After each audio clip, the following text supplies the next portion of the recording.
Perdana Menteri ingatkan negara ASEAN mengenai taktik kotor pelabur asing cuba peralatkan AFTA.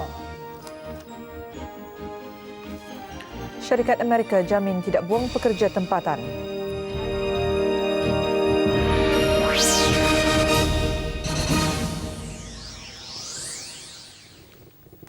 Buletin utama 7 November, antara lain kadar maksimum had laju di lebuh raya, kajian masih dilakukan. Tentera Negara Islam Afghanistan mara ke kubu Taliban di utara. Bersama Nasharuddin untuk berita utama. Assalamualaikum dan salam sejahtera. Anggota ASEAN diingatkan agar menolak pelabur asing yang cuba memperalatkan kawasan perdagangan bebas ASEAN AFTA untuk merampas atau menguasai industri tempatan. Perdana Menteri Datuk Seri Dr. Mahathir Mohamad berkata, pelabur asing sepatutnya membantu memperluaskan pasaran antara negara ASEAN dan menjalankan perkongsian adil dan dengan industri tempatan, bukan sebaliknya. Menurut Perdana Menteri, AFTA ditubuhkan bagi membina kerjasama ekonomi di kalangan negara ASEAN. Katanya, menerusi gabungan sumber dan kekuatan yang ada, Asia Tenggara mampu mewujudkan pasaran dan industri yang lebih luas. The ASEAN market of the development of our economic wealth must be done by ourselves. Trade between ASEAN countries is big, but it can be much bigger. We must use our closeness to advantage by maximizing the sourcing of our needs from within ASEAN as much as possible. We must build up our industries based on the larger ASEAN market rather than on national markets. Tambah Datuk Seri Dr. Mahathir, ASEAN juga perlu menyumbang melalui industri khusus kepada negara masing-masing.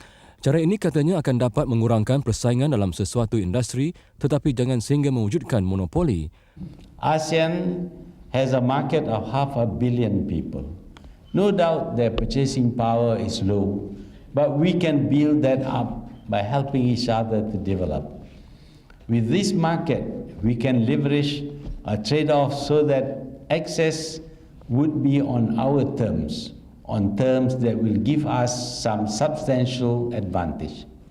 Perdana Menteri berkata demikian ketika merasmikan persidangan dan pameran Majlis Petroleum ASEAN (ESCOP) ke-7 di Pusat Dagangan Dunia Putra di Ibu Negara siang tadi. Dalam ucapannya, Datuk Seri Dr. Mahathir turut menekankan pentingnya rangkaian jalan raya dan kereta api dibina segera bagi mempertingkatkan aktiviti perdagangan di kalangan negara ASEAN. Menurutnya, perjalanan memasuki sempadan di kalangan negara ASEAN sepatutnya lebih mudah dengan hanya menggunakan sistem kad pintar. The ASEAN electrical and gas grid must be made a reality as quickly as possible. The railways and road network should also be linked. Travel between ASEAN countries should be facilitated by using a common smart card for travelling or border crossing. The various growth triangles must be seriously developed so as to take advantage of each other's particular strengths. That is, manpower, natural resources, capital and technology. Kata Datuk Seri Dr. Mahathir, perkara itu adalah antara yang perlu dilaksanakan untuk memastikan ASEAN terus bertahan dalam era ekonomi baru.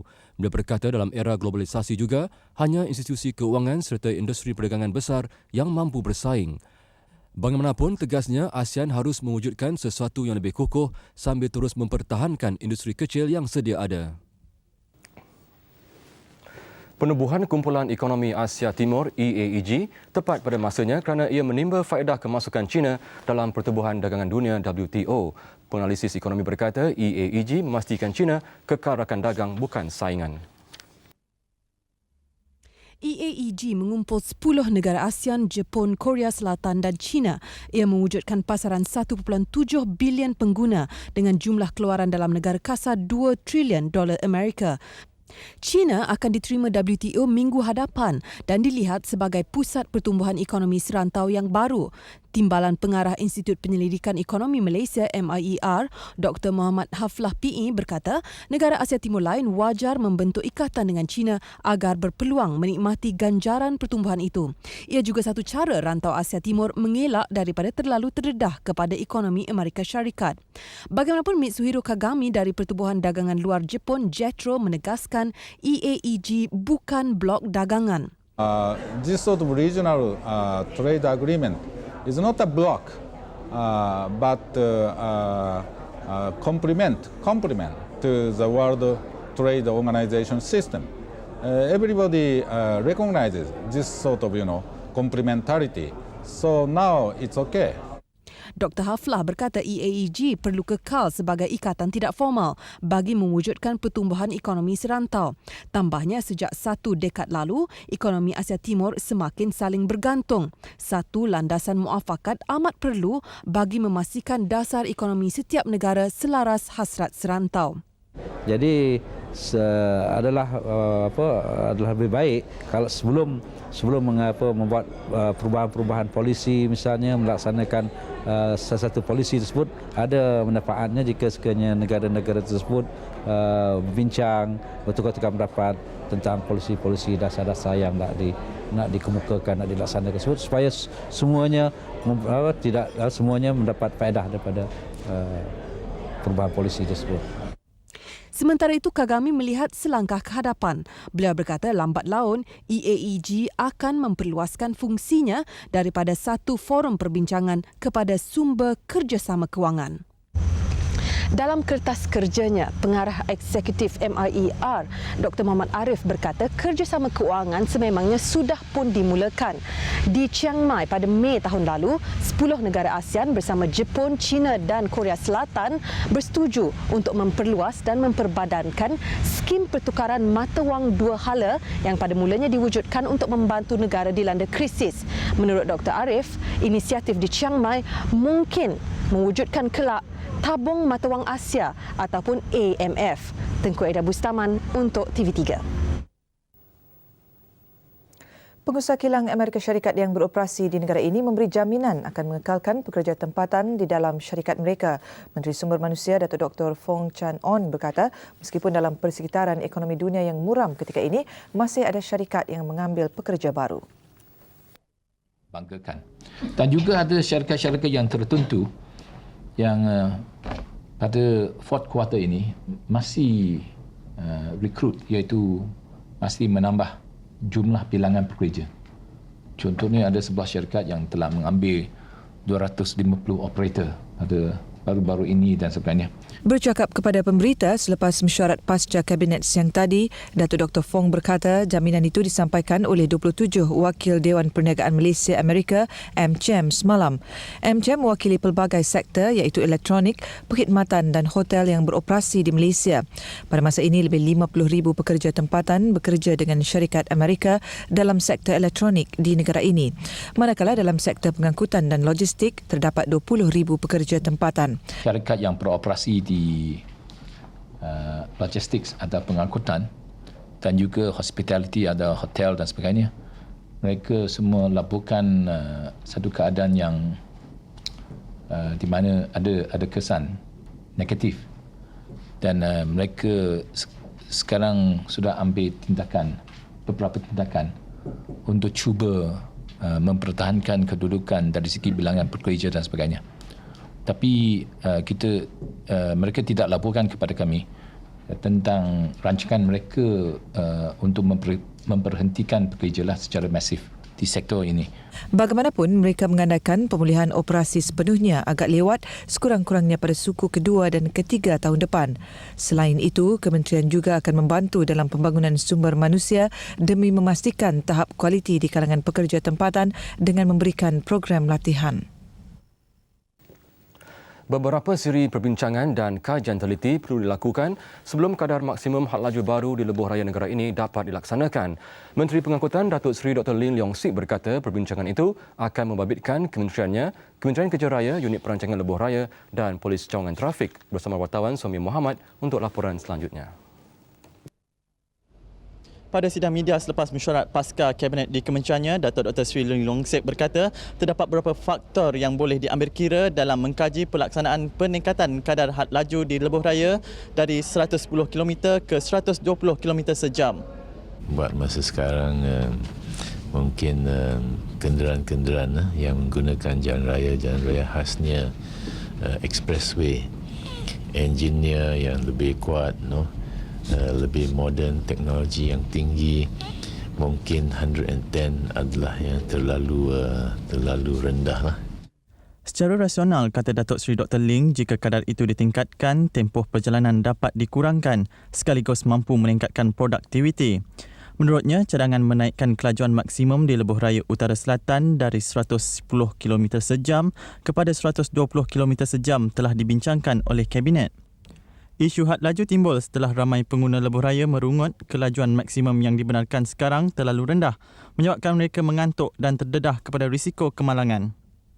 Diminta mengulas risiko kemalangan jika kadar baru had laju diluluskan, Datuk Seri Dr. Ling berkata, faktor manusia tetap memainkan peranan. Tengoklah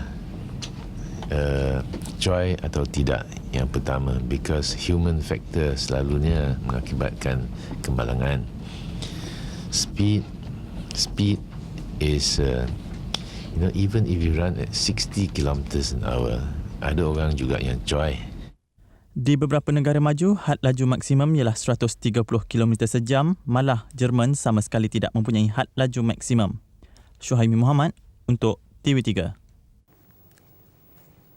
Cadangan had laju maksimum baru bagi laluan lebuh raya dianggap bersesuaian dengan spesifikasi lebuh raya negara ini yang dianggap terbaik di dunia. Bagaimanapun, beberapa pihak berpendapat penguatkuasaan had laju baru itu memerlukan pihak berkuasa jalan raya meningkatkan tahap penguatkuasaan di laluan terbabit. Ikuti laporannya bersama Hazran Muhammad. Menurut Naib Presiden Gabungan Persatuan Pengguna Malaysia FOMKA N. Marimutu, satu lorong khas bagi kenderaan berkelajuan 120 km sejam perlu diwujudkan. Ia bagi memastikan kelancaran pergerakan kenderaan berkelajuan tinggi tidak diganggu oleh kenderaan yang bergerak perlahan. Lebuh raya kita adalah lebuh raya yang kita boleh cakap bagus sekali lah. Bagus dan kualitinya pun tertinggi. Tapi yang paling penting ialah lorong khas, iaitu lorong yang disediakan, iaitu macam speed lane itu untuk 120 sajalah. Okey, kereta yang nak apa orang kata nak pandu dengan laju itu 100 km ke atas boleh guna lorong speed inilah.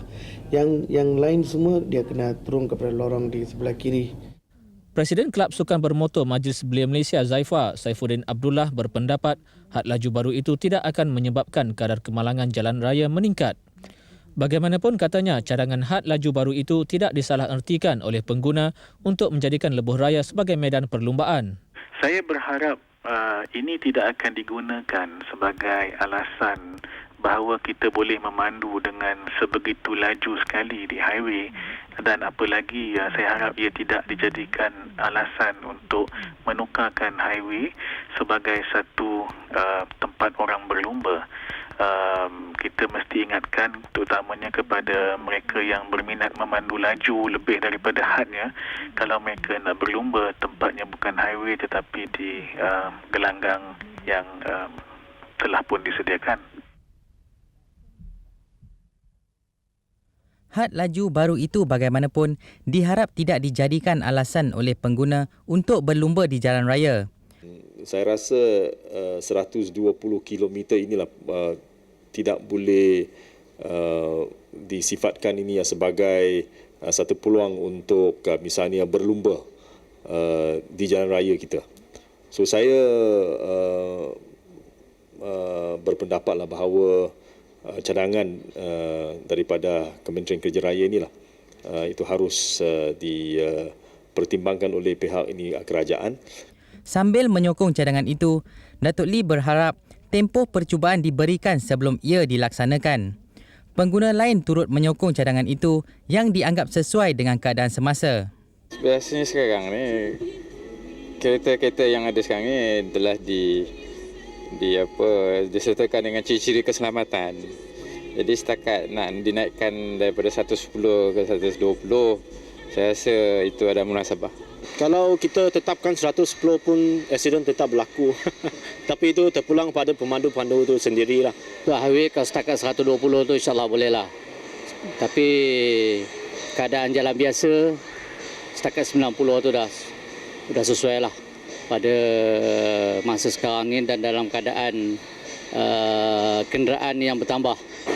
Kajian yang mendalam serta pandangan daripada pelbagai pihak perlu diambil kira sebelum cadangan ini dilaksanakan. Justru apa yang lebih penting, pengguna jalan raya perlu mengamalkan pemanduan berhemah selain lebih berhati-hati ketika memandu. Ing Boon Seng, TV3.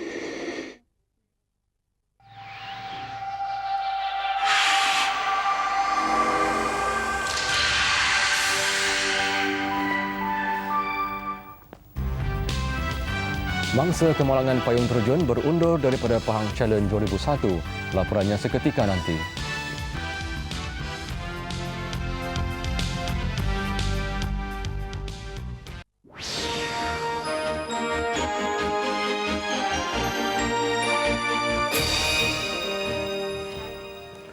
Perdana Menteri Datuk Seri Dr. Mahathir Mohamad petang tadi menerima kunjungan lawatan peribadi oleh bekas Presiden Indonesia Abdul Rahman Wahid. Pertemuan hampir sejam itu diadakan di Pejabat Perdana Menteri di Putrajaya.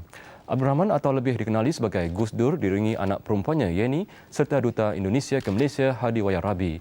Ini adalah lawatan pertama Gus Dur ke Malaysia selepas beliau melepaskan jawatan Presiden Indonesia bagi memberi laluan kepada Megawati Soekarno Puteri. Ketika ditemui selepas pertemuan itu, Gus Dur berkata antara yang dibincangkan pada pertemuan itu ialah isu serangan Amerika Syarikat terhadap Afghanistan. Projek Koridor Raya Multimedia MSC akan diperluaskan ke Pulau Pinang, Johor Bahru dan Ipoh selepas tahun 2003.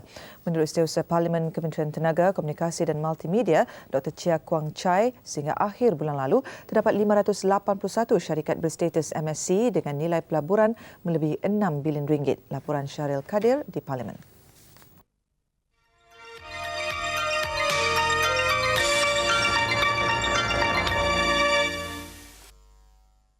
Menjawab soalan Ahli Parlimen Lipis, Datuk Ami Hamzah Ahmad, Dr. Chia berkata perkara itu akan dilaksanakan dalam fasa kedua pembangunan MSC yang bermula pada 2004 sehingga 2010. Program pembangunan itu akan diteruskan di seluruh negara menjelang 2011. Memandangkan sasaran 500 syarikat berstatus MSC sudah dicapai, Perbadanan Pembangunan Multimedia MDC kini menetapkan jumlah baru yang perlu dicapai pada 2003 iaitu sebanyak 700 syarikat. Oleh sebab sasaran ini dicapai 2 tahun awal, jadi kerajaan telah memutuskan untuk mengubah jumlah syarikat yang diberi status MSC. Dalam satu lagi perkembangan, Dewan dimaklumkan kumpulan pertama Jemaah Haji Malaysia ke Tanah Suci akan berlepas pada 17 Januari depan. Dan di antara perkara yang diberi perhatian kali ini ialah aspek keselamatan Jemaah Haji. Sehingga hari ini saya sukalah menjelaskan dan memaklumkan bahawa semua jemaah haji dinasihatkan supaya tidak perlu bimbang kerana tabung haji akan memastikan aspek keselamatan akan terkawal.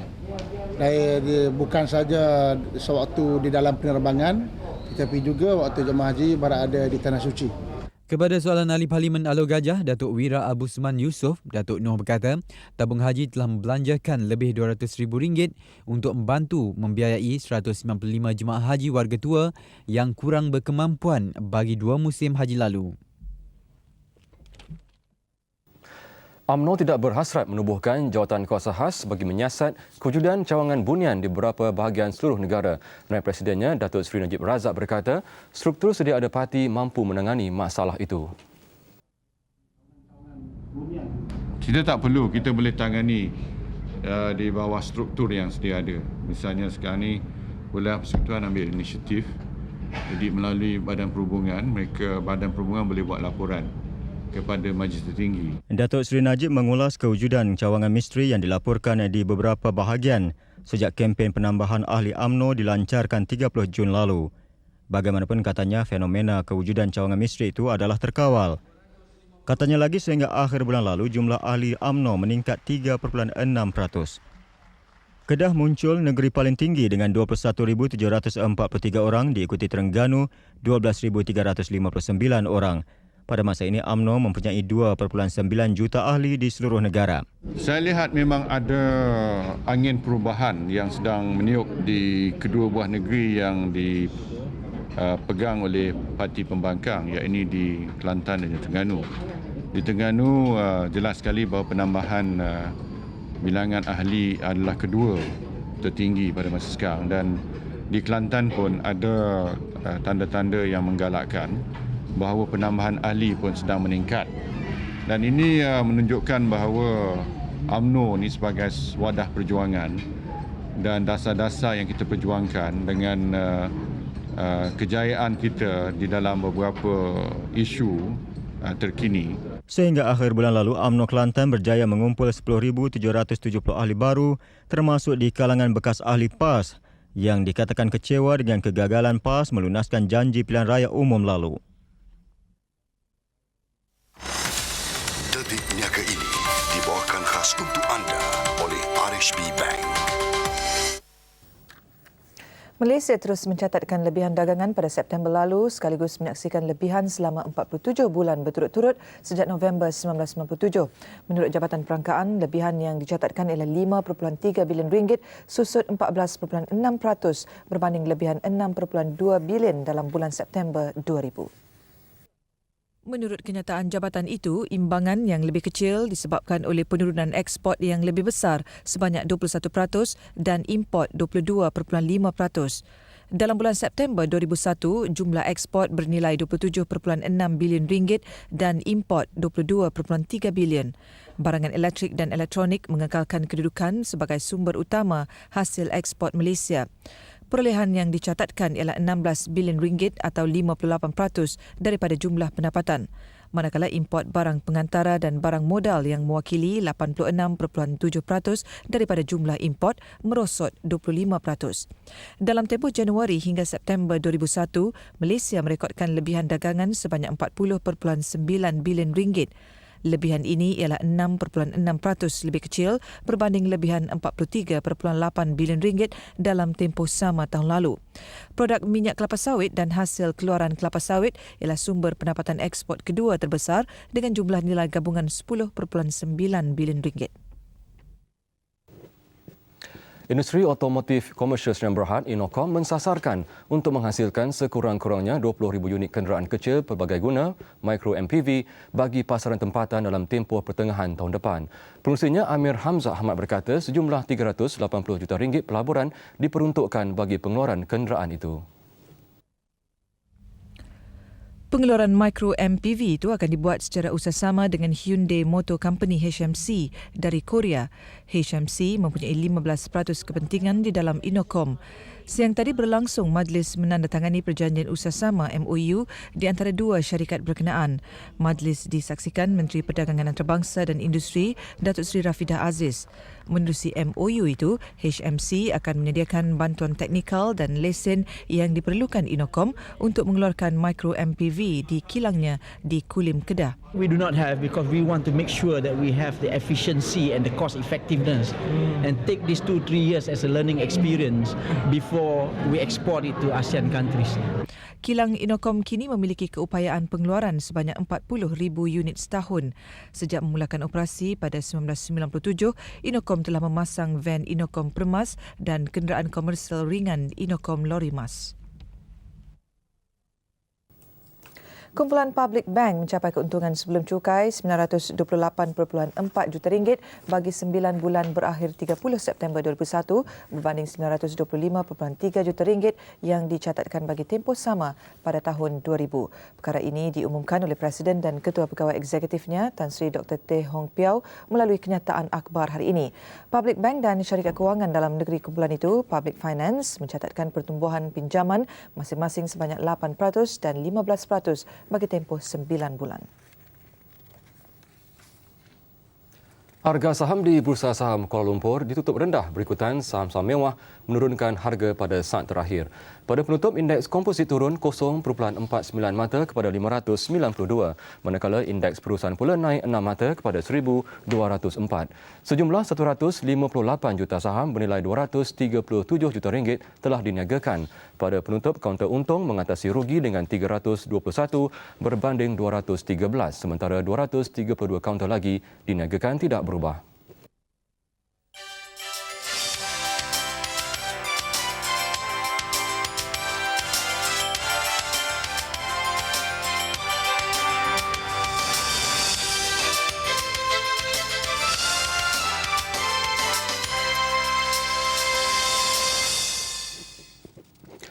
Manakala di pasaran tukaran asing, beberapa mata wang utama dunia ditutup tinggi berbanding ringgit.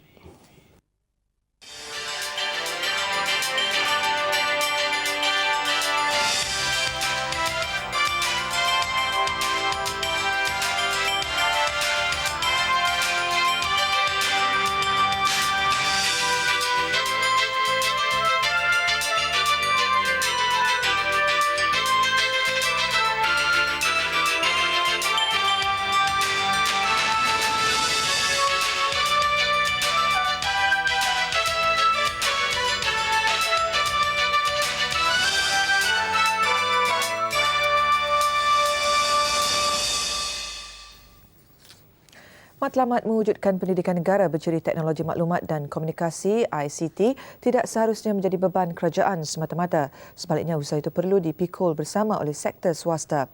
Menyedari tanggungjawab itu, Citibank melancarkan Sekolah Cyber keempat di Johor menerusi program pendidikan Sekolah Cyber Citibank. Sekolah Menengah Kebangsaan Sultan Abdul Jalil Kluang dipilih menjadi sekolah cyber keempat.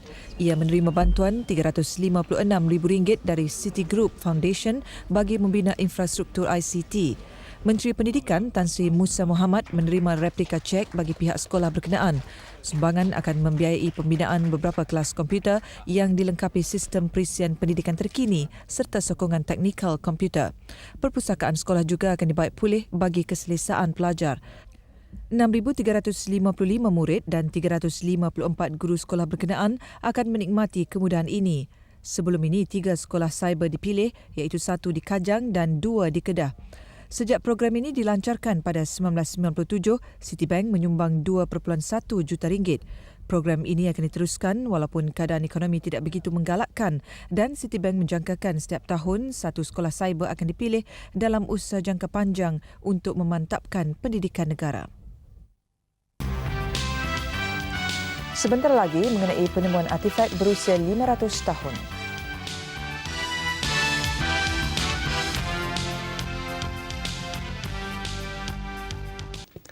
Rejim Taliban terus diserang hebat dari darat maupun udara oleh Pakatan Pembangkang dan Tentera Amerika Syarikat.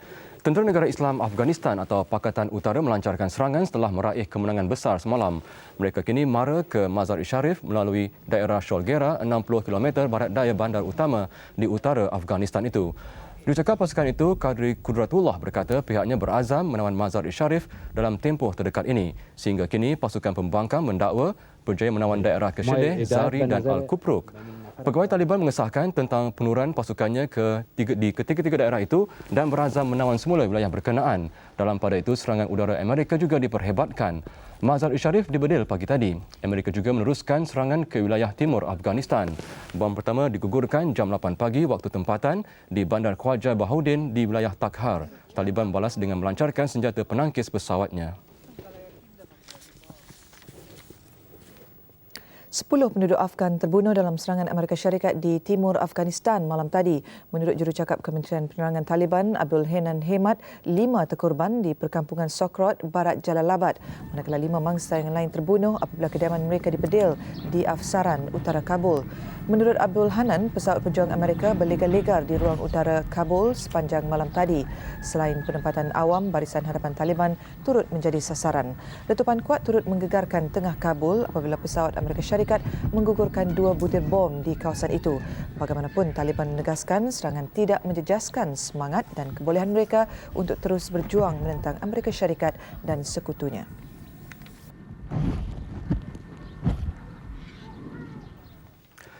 Setelah dunia dicanang dengan kemungkinan Osama dan rangkaian Al-Qaeda menggunakan senjata biologi pada serangan 11 September lalu, kini satu lagi bentuk ancaman menanti rakyat Amerika. Presiden George W. Bush memberi amaran kumpulan itu mungkin menggunakan senjata nuklear dalam serangan balas mereka. Laporan lanjut bersama Azura Zainaratin. We will do everything we can to make sure he does not acquire the means to deliver weapons of mass destruction. If he doesn't have them, we will work hard to make sure he doesn't. If he does, we'll make sure he doesn't deploy them. And that's why it is so important that we continue our search for Al-Qaeda in Afghanistan, to hunt them down, to get them on the run, and to bring them to justice. Meskipun tiada bukti jelas tentang serangan nuklear ke atas Amerika, Washington dikatakan mempunyai bukti kukuh bahawa musuhnya kini sedang cuba memperoleh bahan nuklear. Ancaman itu bagaimanapun dilihat seorang pakar senjata nuklear Amerika tidak berasas.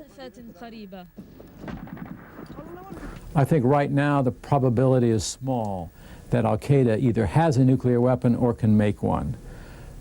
To do that, Al-Qaeda needs nuclear weapon material and it needs a place to make a bomb, a laboratory. And so far as I know, it doesn't have either.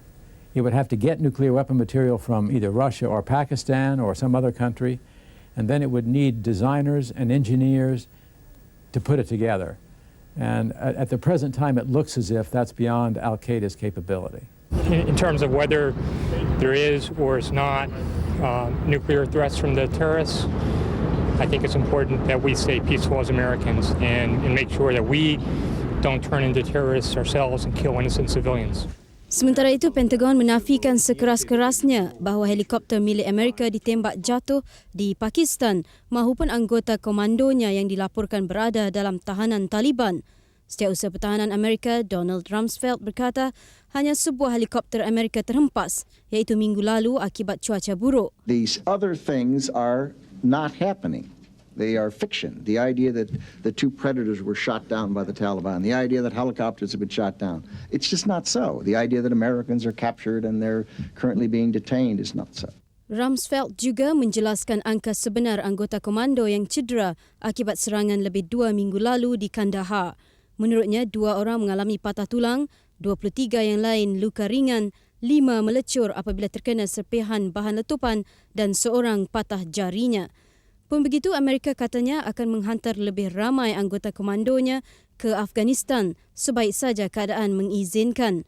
Buat masa ini, cuaca buruk yang melanda Afghanistan, khususnya utara negara itu, menyukarkan misi ketenteraan Amerika. Laporan Azura Zanaratin untuk TV3. Sekurang-kurangnya 64 orang terkorban apabila ribut taufan tropika Ling Ling melanda bahagian tengah dan selatan Filipina hari ini. 110 mangsa lagi dikuatiri hilang. Menurut pihak berkuasa tempatan, kawasan yang paling teruk terjejas ialah Pulau Camiguin, selatan Filipina. 54 orang terkorban apabila ribut taufan disertai hujan lebat melanda 5 bandar pesisir pantai. Sebuah kampung turut musnah dihanyutkan banjir kilat. Bandar kedua, Cebu, yang dihuni lebih 800,000 penduduk kini diletakkan dalam keadaan berjaga-jaga. Ling Ling yang mempunyai kelajuan 75 km sejam bergerak dari... Usia bukan halangan Datuk Kamarudin julang nama Malaysia. Set bersukan bersama Dahlan Makmur.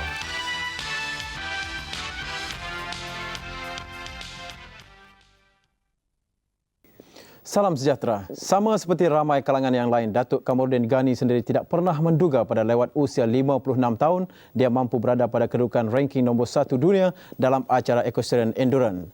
Namun hasil motivasi diri serta disiplin yang tinggi menyebabkannya segala yang tidak diimpikan kini menjadi kenyataan.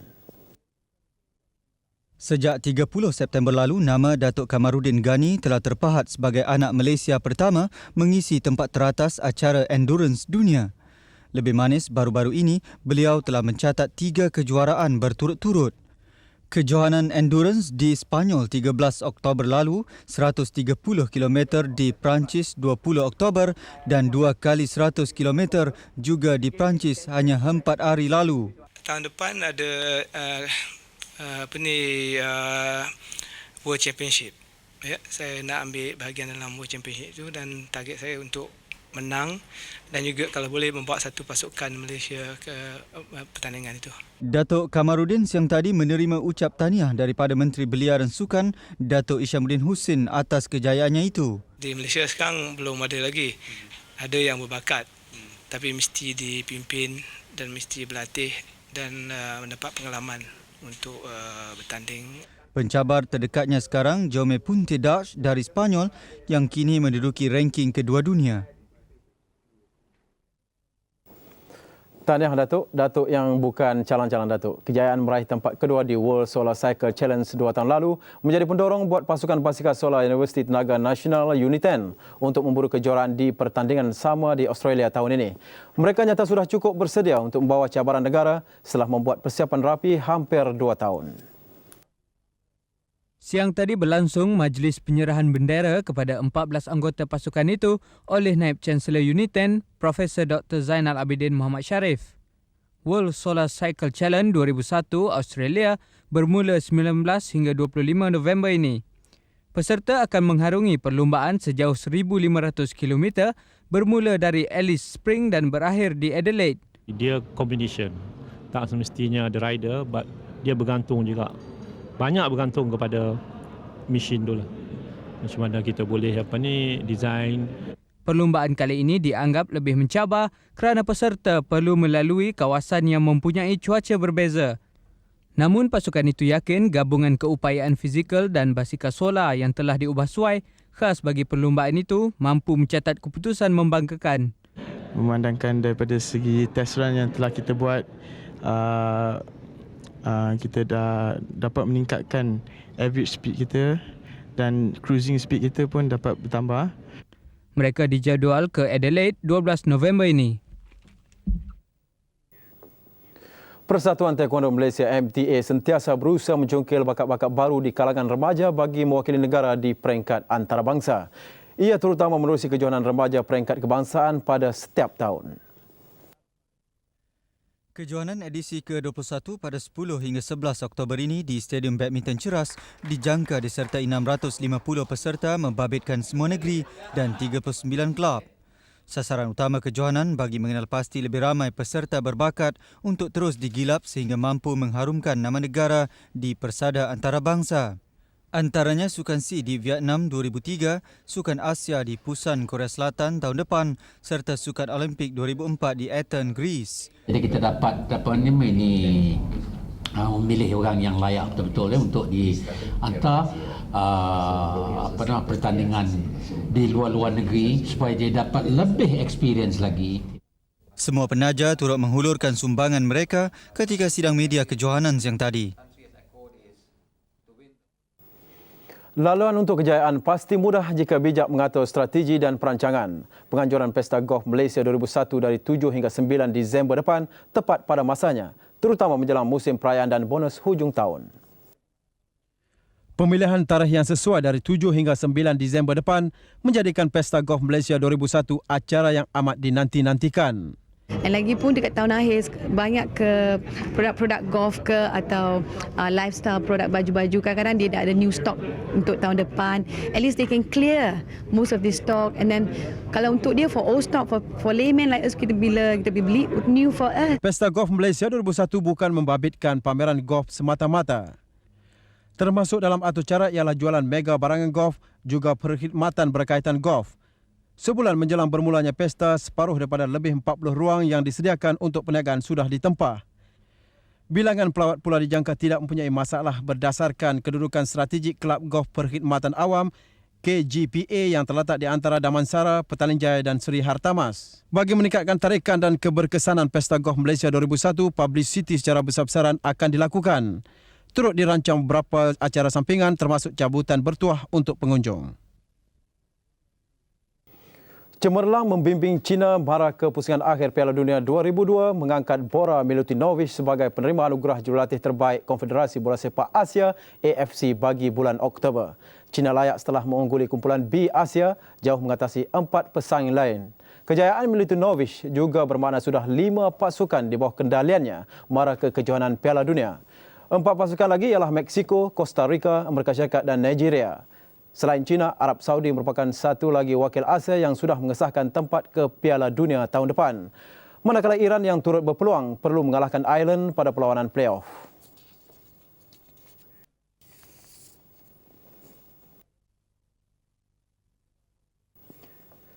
Dengan laporan itu, sekian saya masukan untuk perkembangan lanjut Buletin Utama. Kembali bersama Nasyaruddin dan Azizah. Salam hormat, majulah sukan untuk semua. Kita jumpa lagi. 2 peserta yang cedera parah kerana kemalangan sewaktu membuat penerjunan pada kejohanan payung terjun Pahang Challenge 2001 semalam dilaporkan semakin stabil. Pengarah kejohanan Major Aminuddin Dasuki berkata kejohanan diteruskan sehingga peringkat akhir Sabtu ini walaupun 10 peserta pasukan wilayah Persekutuan Kuala Lumpur menarik diri akibat kejadian itu. Kedua-dua penerjun yang cedera masih dirawat di Ward Hospital Tengku Ampuan Afzan, Kuantan. Mereka ialah Nazri Datuk Nordin, 49 tahun, dari Kelab Payung Terjun Selangor yang retak tulang punggung dan cedera di tangan. Kemalangan berlaku apabila payung terjun utama Nazri lewat kembang menyebabkan beliau tersasar ke bangunan Pangsapuri Medan Warisan ketika membuat penerjunan pada jam 10.23 pagi semalam. Seorang lagi peserta dari Kelab Payung Terjun Wilayah Persekutuan Kuala Lumpur, Kong Wong Kiu, 29 tahun, patah paha kiri dan cedera di bahagian leher. Beliau yang menghadapi masalah sama tersasar ke dahan pokok sebelum terjatuh ke dalam payas semak ketika membuat penerjunan pada jam 11.12 pagi semalam. Kejohanan payung terbuka ATM Pahang Challenge 2001 berjalan dengan lancar dan kejohanan akan berakhir pada hari Sabtu yang akan disempurnakan oleh Dewan Member Sultan Pahang. Sementara itu, 4 peserta pasukan Selangor meneruskan penyertaan walaupun seorang daripada mereka cedera dalam kejadian semalam. Kami akan meneruskan perjuangan kami walaupun kawan saya tercedera semalam, namun demi semangat dia dan semangat kami akan teruskan juga kejohanan ini. Pahang Challenge 2001 adalah acara tahunan anjuran bersama Majlis Perbandaran Kuantan MPK dan Angkatan Tentera Malaysia ATM. Lebih 100 peserta dari 10 kelab payung terjun seluruh negara menyertai kejohanan yang diadakan sempena ulang tahun keputeraan Sultan Pahang ke-71. Beberapa bahan artifak sejarah serta tembok batu berusia lebih 500 tahun ditemui di Padang Pahlawan, Bandar Hilir, Melaka. Bahan artifak berusia tembikar diperbuat daripada porselen dan botol lama dipercayai dibawa oleh pedagang Cina dari dinasti Ming dan Qing. Ia dijumpai di tapak projek Dataran Pahlawan. Ketua Menteri Datuk Seri Muhammad Ali Rustam yang melawat lokasi penemuan itu berkata, 1 jawatankuasa pemugaran dan pemeliharaan ditubuhkan bagi mengendalikan penemuan ini. Semua artifak yang ditemui akan dikumpul dan dinilai oleh jawatankuasa ini dengan kerjasama Muzium Negara dan Perbadanan Muzium Melaka Perzim. Perzim juga akan mengawal kawasan projek 24 jam supaya tidak dicerobohi. Lebih banyak artifak dijangka ditemui memandangkan kontraktor projek akan menggali hampir 1,000 lagi lubang sekitar tapak ini. Padang Pahlawan adalah kawasan tambakan laut yang dilakukan di zaman British sekitar tahun 1937 dan 1939. Sementara tembok yang ditemui adalah tembok asal yang dibina pada zaman Portugis kira-kira 500 tahun lalu. Bila dataran Pahlawan ni siap, kita harap tembok sepanjang pantai lama akan dapat ditunjukkan kepada orang ramai. Mungkin tak sepenuh, mungkin tunjukkan separuh. Berita baik kepada bekas pelanggan saluran televisyen kabel Mega TV. Lebih 3,000 dekoder akan diberikan secara percuma oleh stesen televisyen berbayar Astro kepada bekas pelanggan Mega TV terpilih. Pagi tadi berlangsung majlis penyerahan dekoder kepada 5 bekas pelanggan Mega TV. Majlis penyerahan disampaikan oleh Pengarah Urusan TV3 Hisham Abdul Rahman. Turut hadir Pengarah Eksekutif Astro CY Chin dan Pengurus Besar Mega TV Jamaluddin Ibrahim.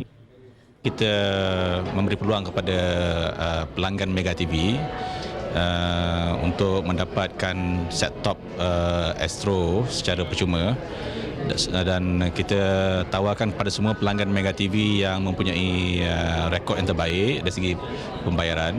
Utamanya saya nak terima kasih kepada Astro memberikan peluang bagi kita balik untuk menonton channel yang kita sukai. Menurut Jamaluddin, Mega TV akan menghantar surat tawaran kepada bekas pelanggan bagi tawaran berkenaan. Dulux Weather Shield dijamin tahan kelupas, retak dan kulat, juga tahan debu kotoran.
Seorang peladang di Sri Lanka mengukir nama dalam Guinness Book of Records selepas membuktikan kemampuannya menarik gerabak kereta api seberat 40 tan dengan giginya.